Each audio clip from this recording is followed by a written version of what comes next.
c'est pas encore sûr. Il n'est pas encore un train fou. Et si les autres candidats, peut-être Rubio, avec le soutien de Kasich, il risque de déloger Trump de son plateau. Merci beaucoup, Georges Adjan, pour votre éclairage ce soir sur notre antenne. Dans le reste de l'actualité, la Syrie au cœur de l'agenda diplomatique en France ce vendredi. Le ministre des Affaires étrangères Jean-Marc Ayrault recevait notamment ses homologues allemands et britanniques au Quai d'Orsay, où ils ont aussi rencontré le coordinateur de l'opposition syrienne. Tous ont plaidé pour une cessation effective des hostilités avant une reprise des négociations de paix. Valériane Gauthier. Consolider le cessez-le-feu en Syrie, le seul chemin vers la paix. Voilà le message répété par les chefs des diplomaties européennes. Ce vendredi, le ministre des Affaires étrangères français recevait ses homologues européens, britanniques et allemands. Jean-Marc Ayrault conditionne la reprise des négociations de paix. Deux conditions doivent être réunies.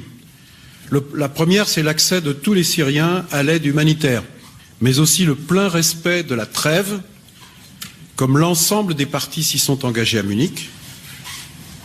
Nous avons constaté sur le terrain des progrès. Ces progrès doivent être poursuivis, ces progrès doivent être accentués. Parallèlement, une conférence téléphonique s'est tenue dans la matinée entre chefs d'État et de gouvernement. Angela Merkel, François Hollande, David Cameron, Matteo Renzi et Vladimir Poutine se sont eux aussi mis d'accord sur la nécessité de la cessation des hostilités avant d'envisager une solution politique. L'émissaire de l'ONU pour la Syrie, Staffan de Mistura, prévoit de reprendre les pourparlers à Genève mercredi prochain. Reste à voir comment va évoluer la situation sur le terrain. Globalement, le cessez-le-feu semble respecté, mais ce vendredi, selon l'Observatoire syrien des droits de l'homme, 2 raids aériens ont frappé un quartier rebelle de Douma, une première depuis le début de la trêve il y a une semaine.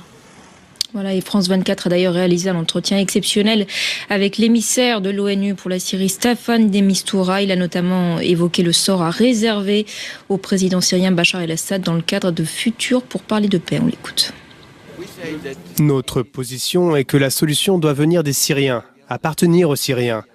Ne devrions-nous pas faire confiance aux Syriens pour décider par eux-mêmes? Pourquoi serait-ce à nous de décider à l'avance ce que doivent faire les Syriens? Ils doivent avoir la liberté et l'opportunité de donner leur avis. Entretien de notre chroniqueur Armen Georgian avec Staffan de Mistura, retrouvé dans son intégralité ce soir sur notre antenne.